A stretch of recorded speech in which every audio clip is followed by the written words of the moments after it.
Hi and welcome to part 4 of the 65-Story Treehouse by Andy Griffiths and Terry Denton, continuing from chapter 9.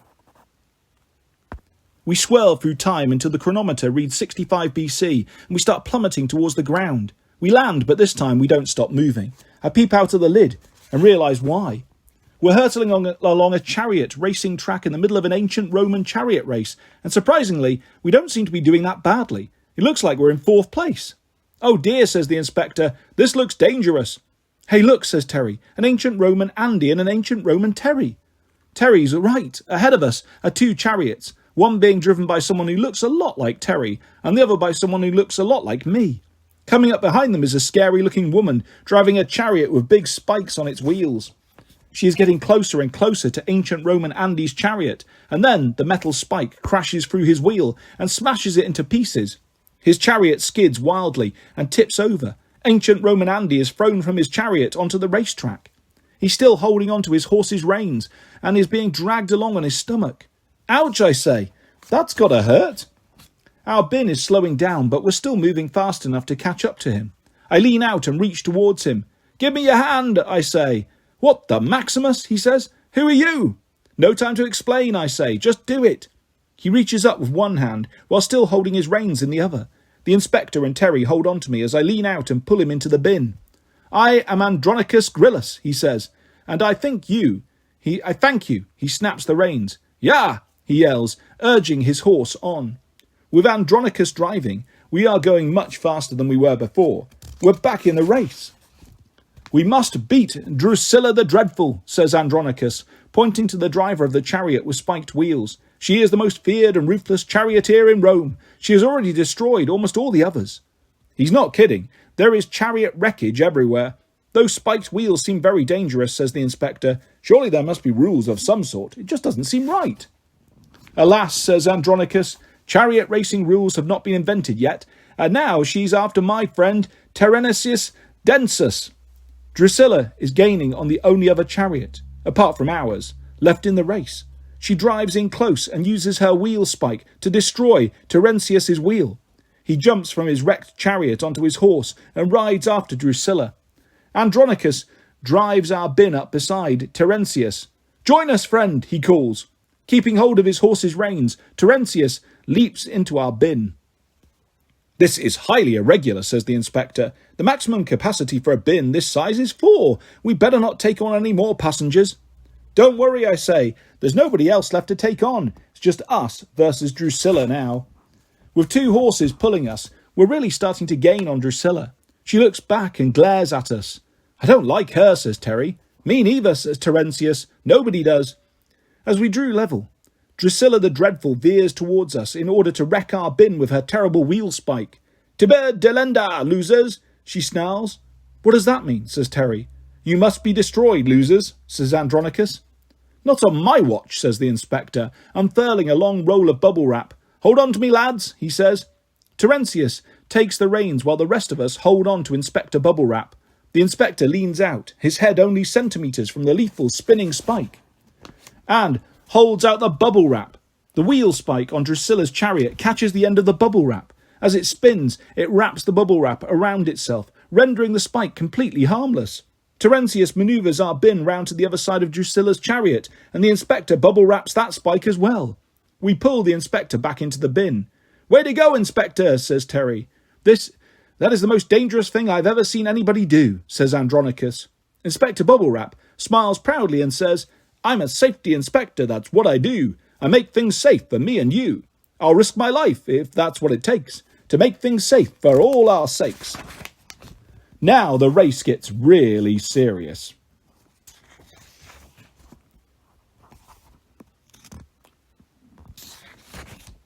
"This is the final lap," says Andronicus. "We have done well, but Drusilla is going to win." "If only we could get past her," says Terenicius. "We can't go past her," says the inspector, "but we can go over her." "How?" I say. "By using that pile of destroyed chariots as a ramp," he says. "That's how." "Are you sure?" says Terry. "That sounds kind of dangerous." "Of course I'm sure," says the inspector. "If there's one thing I know about, it's ramps, disabled access ramps, freeway ramps, curb ramps, folding ramps, boat ramps. Trust me, I know ramps."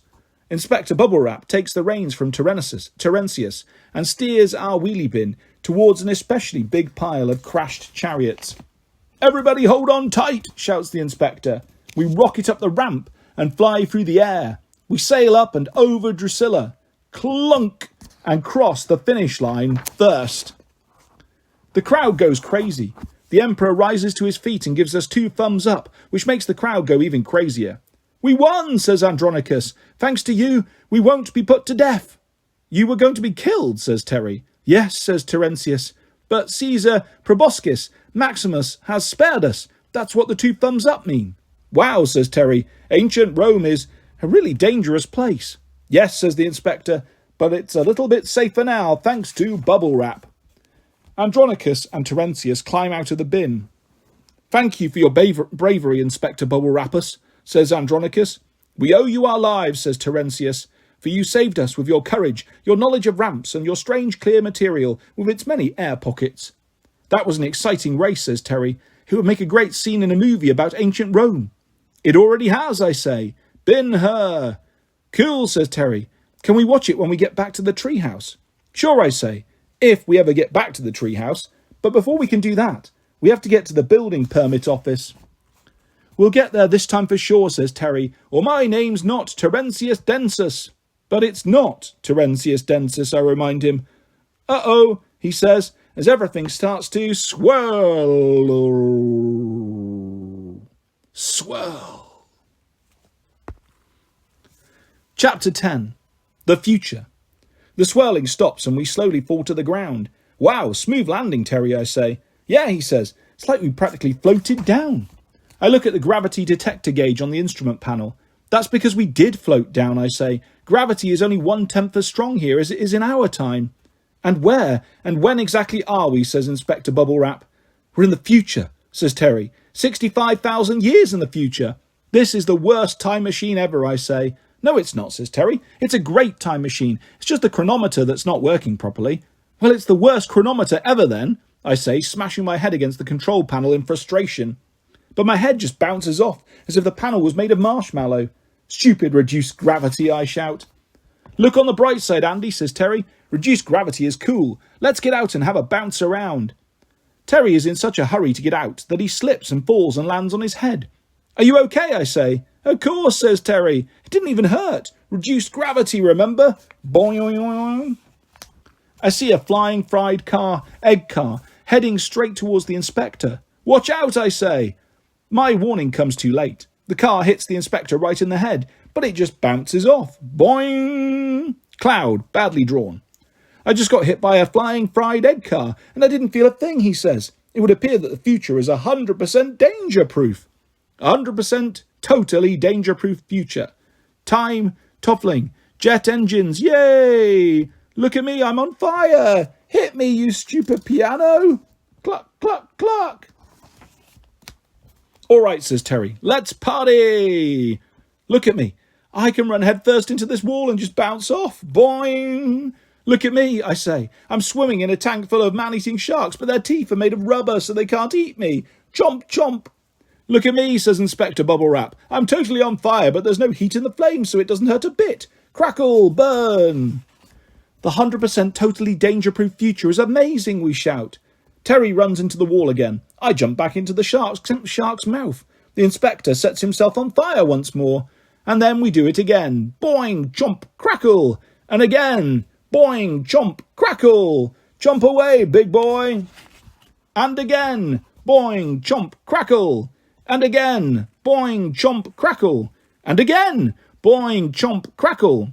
And again. Boing, chomp, crackle. And again. Boing, chomp, crackle. And again. Boing, chomp, crackle. I'm bored of running headfirst into a wall without getting hurt, says Terry. I'm bored of being chewed by a man-eating shark without it getting mangled, I say. I'm bored of setting myself on fire without getting burned, says the inspector. The 100% danger-proof future is 100% boring, we shout. Why don't we watch TV, says Terry. Look, there's one on that tree over there. Great idea, I say. TV in the future must be amazing. Yes, let's have a look, says the inspector. Too much TV can ruin the eyes and rot the brain, but a little bit can't hurt, particularly not now that we are so bored. Hooray, says Terry, scrolling through the menu. It's time for the Barky the Barking Dog Show. Actually, I say, I think you'll find it's the Barky the Non-Barking Robo-Dog Show. Barky the Non-Barking Robo-Dog Show.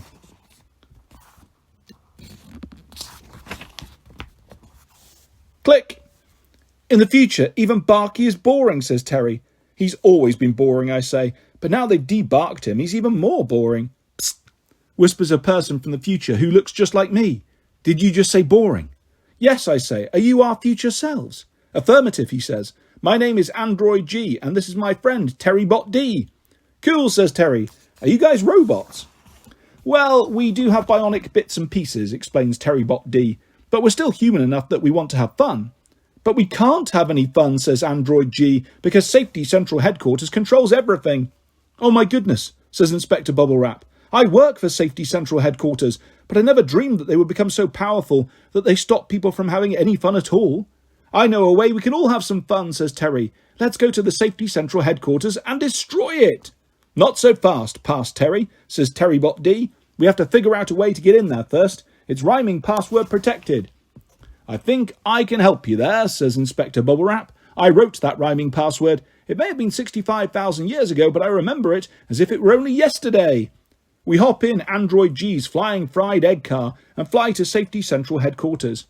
Inspector Bubble Wrap puts his face up to the panel and says, AK to Molly, to golly go sump, diump de yada yahoo, sing song yellow belly, irawara ding dong, blibber blabber jibber jabber boo. Well, we all hold our breath and wait. With a quiet whoosh, the door opens. Yay, whispers Terry. Quickly, we follow the inspector down a long shiny corridor and into a vast control room. There are millions of automated buttons, levers, dials and switches controlling every aspect of safety in the future. Where do we start, I say? It looks so complicated. It's not that complicated, says the inspector. There's a master control panel right here. Safety cameras, gravity reducer, hard surface softener, sharp edges blunter, dog debarker, alertness enhancer, giant crab eliminator, Safety Central Headquarters, auto self-destruct. I can restore Earth to its default settings, says the inspector, by flicking each of the switches from on to off like so. What about the giant crab eliminator switch, says Terry. No, says the inspector, I'm going to leave that one on so the Earth never gets overrun with giant crabs, but I am going to push the self-destruct button so nobody can make the world 100% danger-proof ever again. There, all done.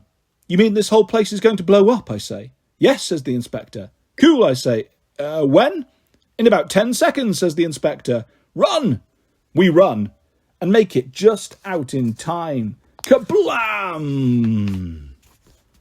The day we restored Earth to its default settings. Ouch, ouch, ouch, ouch, ouch, ouch, ouch. Oh, ah, bump. Clunk, clunk.